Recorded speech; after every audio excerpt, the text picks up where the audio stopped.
Good morning, everyone, especially to you, ma'am. My name is Abigail Francisco de la Cruz, a first year student of Bachelor in Science and Social Work in Puerto Princesa City. Today, I'm going to present my research study when I was in senior high. But before I start, I'm taking accountancy business and management strand when I was in senior high. That's why my research study are aligned in business matters. I'll start now. Research presentation. A study of Barangay Batu successful entrepreneurs, secrets for successful business, school year 2019-2020.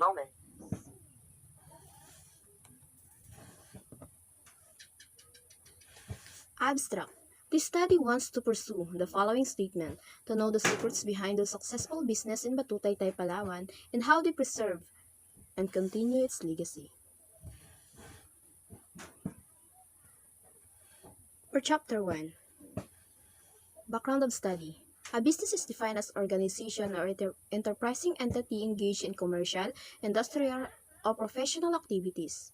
Business can be a for-profit entities or non-profit organization that operates to fulfill a charitable mission or further the social cause.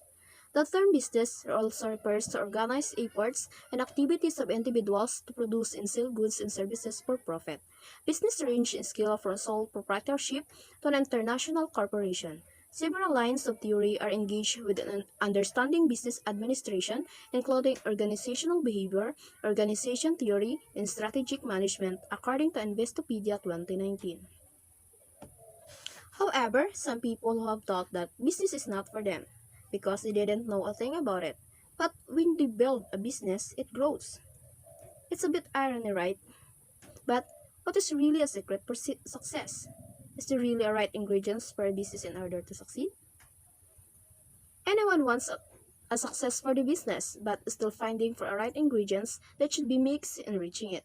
Some say you must study very hard and plan good for you to manage business well.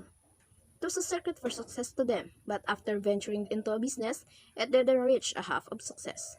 Likewise, a famous line: if it is not for, it is not for you, even how much you want and work for it. This study will help those business-minded as we further discuss the content of the research.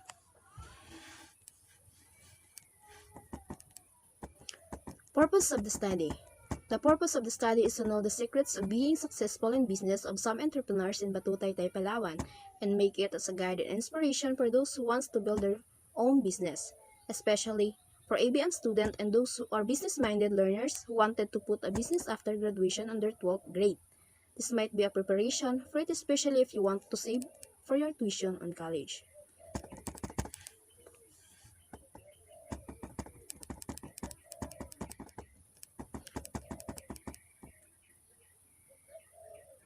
The researcher does this study in order to determine if there is what we call secrets for business to succeed. This research study contains information about the direct ways of Batutaytay Palawan entrepreneurs to keep their business on good shape. The study was open significance to the following sectors. To the students. Students must use the study to have an idea on how to handle a business or how to start a business, especially those ABM students who wants to build business after their graduation 12th grade. To those who wants earn money for their college tuition, and to those who want to earn income while studying. To the parents, this study can serve as a guide to those parents who want to have another source of income instead of just staying in their home. It will also provide information on how to make their business grow from a small capital only. To the teachers, this study will help teachers who want to build their own business for sidelines. That's the secrets, if there is, or ways of entrepreneurs. The researcher study can be a great help to them.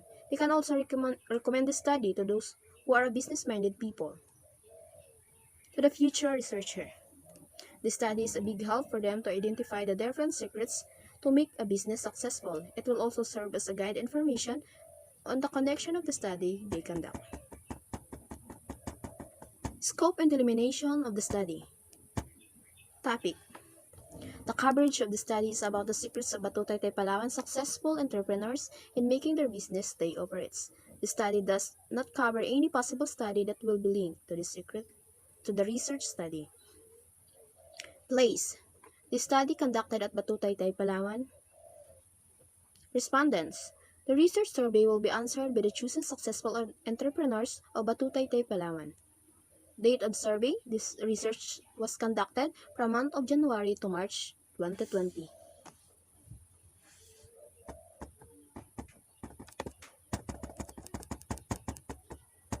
Review of related literature.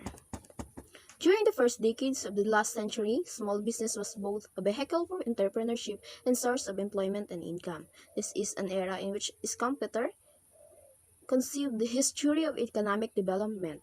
He emphasized that the role of an entrepreneur is a prime cause of economic development. Historically, the majority of individuals who entered business did so through existing family interests.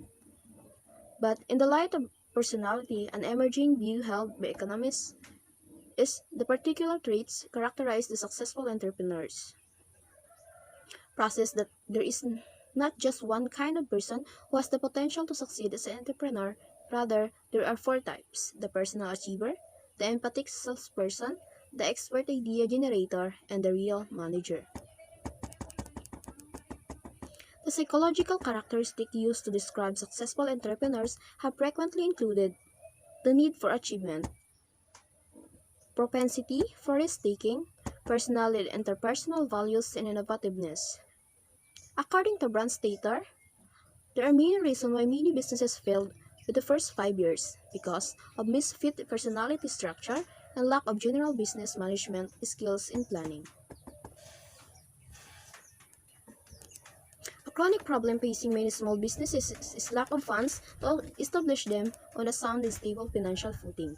Initially, a business capital may be limited to what its owners can raise from savings, mortgaging, the family home, or borrowing from relatives, etc. In terms of external and contextual factors, it is widely recognized that successful organizations are those that best adapt to inherent an environment in which they operate, according to Skelberg and Leach in 1991. Research design. This study used a qualitative approach with the non-random probability sampling. This study was written in narrative form and began with observation while conducting this research. This qualitative research builds the study from the patterns being observed while gathering data. The researcher asks questions through questionnaire. Question number 1. What is or are reasons behind starting up your business? Who influenced you to start a business? How many years your business operates? How did you start your business? How did your business manage to become successful? Is there really a secret to make your business succeed? Do you have another source of income aside from your business? Can you give a piece of advice to those who want to build a business? And lastly, what can you say to those people who want their business grow?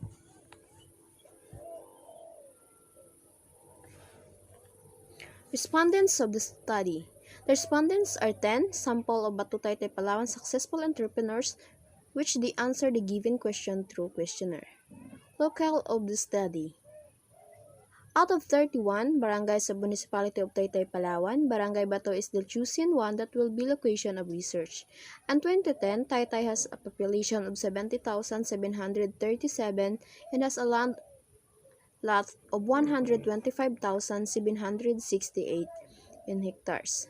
Barangay Bato has a distance of 18 km approximately from the city proper. Research instrument. Questionnaire is used as a major instrument of data to secure that all information is detailed and safe from the respondents. Documentation of the research was observed from them. Method of data collection. The researcher asks questions through questionnaire and makes sure that the question was understood by the respondents clearly by translating the English question into Tagalog.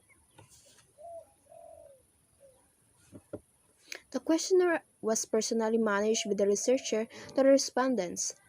They provided referral letters such as letter to the school principal and other concerned person will serve as a passport to the researcher for allowing to conduct a potential gathering of information and data.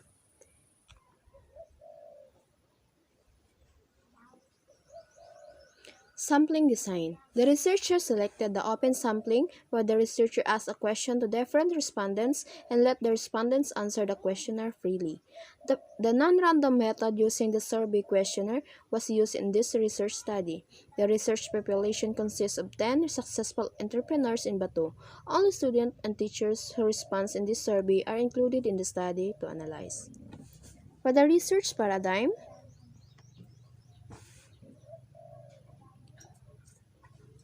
Figure 1 shows the research paradigm wherein independent variable are the target respondents of the research study and entrepreneurs of Barangay Bato and the questioners or question. The independent variable may affect the dependent variable, which is the data gathered by the researcher. The other variable, which is extraneous variables, are climate, financial budget, and the given time to researcher to conduct an interview or survey. Presentation, analysis, and interpretation of data. This chapter shows the data gathered from the 10th sample of successful entrepreneurs of Batutaytay, Palawan, as the respondents as well as the research, analysis, and interpretation of data. Most of the respondents are females with a frequency of 9 and a percentage of 90. The male respondents have 1 frequency with a percent of 10. Most of the respondents said that the reason in starting up their business is to have income with percent of 20. Said that it is for them to help their family, and 30% said that it is because for them to help her or his child on his study, to have livelihood, and because of non-stable income and work, respectively. The longest business operation entrepreneurs of Batutaytay, Palawan was 20 years, followed by 16 years, then 12 years, 11 years, 10 years, 8 years, 4 years, 3 years, 2 years, and almost years. Most of the respondents with frequency of 5 and percentage of 50 said that they start their business by being a small sari-sari store, and a frequency of 5 and percentage of 50% said that they start their capital with 60,000 pesos by just cooking random dishes and sealing it. By doing everything gradually, started in capital of 5,000 pesos respectively. Based on the data gathered by the researcher, 100% of the respondents agree that there is really the secret to make your business succeed.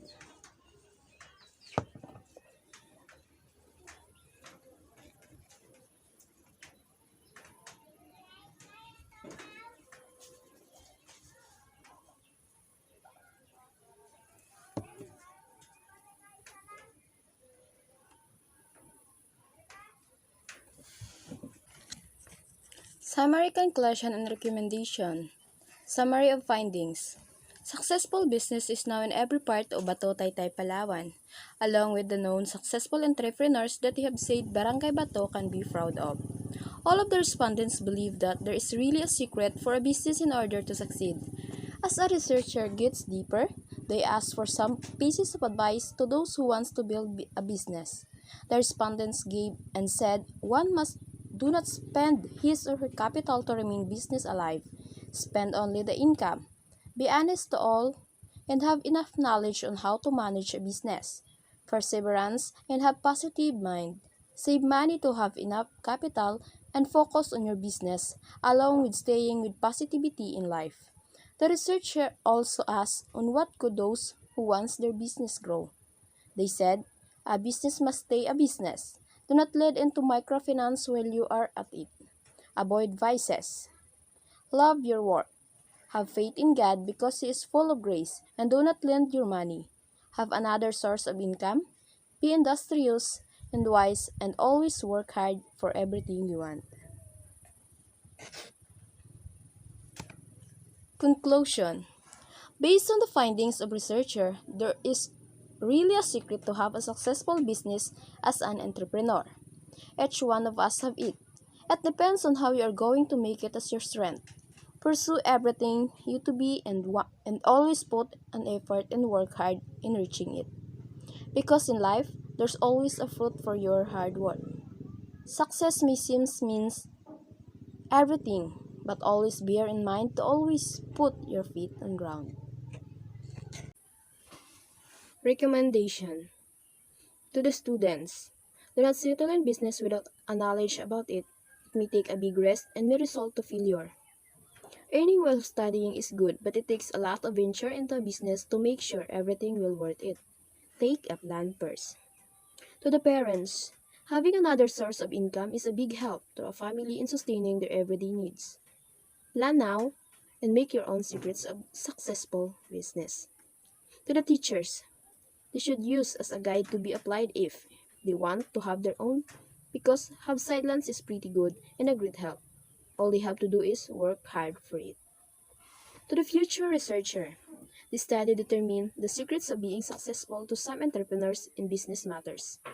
They can use this research study as a source of information to their study and improve it as their own. And that's all. Thank you. Thank you for listening.